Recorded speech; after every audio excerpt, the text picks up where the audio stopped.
Alors moi je suis né sur un sol productif.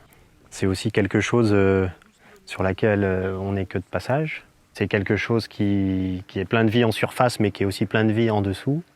C'est tellement de choses un sol, c'est difficile de le résumer. Ouais, c'est le support de production d'un végétal, quel qu'il soit. C'est le principal capital d'un agriculteur, quoi. C'est celle qu'on a héritée, mais il faut savoir le transmettre en bonnes conditions. Le sol, c'est une grande éponge, et puis faut pas trop la serrer pour qu'il en reste un peu dedans quand on a fini. Voilà. Le sol, c'est un milieu vivant qui est composé d'eau, d'air et d'une phase solide. Et puis, il y a une phase organique, c'est la phase vivante, composée de carbone. Et en fait, dans cette phase organique, du coup, il y a deux choses. Il y a les animaux morts, les feuilles mortes, etc. Mais il y a aussi tous les animaux vivants et qui ont des vrais rôles sur la fertilité, la résilience du sol et qui vont pouvoir, du coup, aider les plantes à être en bonne santé aussi. Donc, on était à combien là 4 ? Ah bah non, on est à plus que ça, là. On en rajoute. Alors pourquoi on s'est intéressé au sol? Parce que je pense qu'il y a eu toute une phase, on va dire, de l'agriculture plutôt chimique, où on a désherbé. Jusqu'à la fin des années 90, il y avait beaucoup de désherbage chimique. Donc on est revenu sur du travail mécanique des sols. Et ce travail-là, il a bien fonctionné jusqu'à il y a peut-être 5, 7 ans, 8 ans. Et puis l'évolution climatique aidant, on s'est vite rendu compte que du travail du sol intensif conduisait à un épuisement rapide du stock de matière organique. Ce compartiment sol, plus on va venir le travailler et le bousculer, plus il faudra de temps pour le rééquilibrer et le valoriser. Et qui dit un sol avec des niveaux de matière organique, j'allais pas dire élevés, mais satisfaisants, dit aussi un sol qui va être plus résilient aux à-coups climatiques, que ce soit les sécheresses ou les excès d'eau.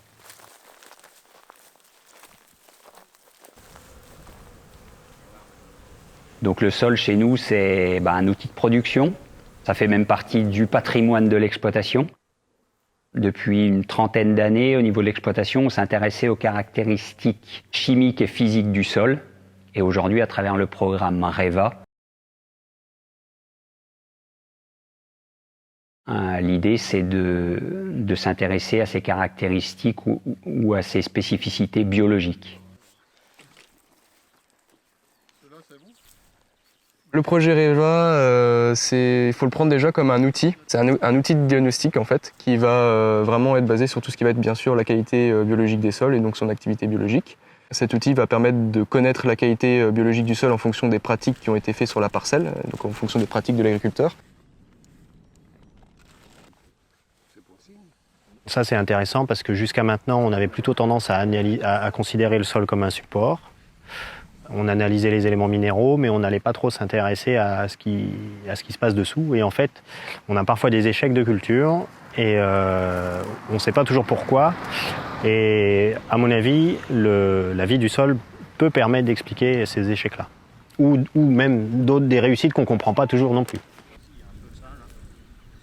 Ce que moi je recherche en tout cas, quand je vais dire j'aimerais un sol vivant, c'est de bouleverser le moins possible la vie qui existe à l'intérieur du sol, en espérant que ça permettra à ce qu'on y sème de mieux se développer, d'être en meilleure santé.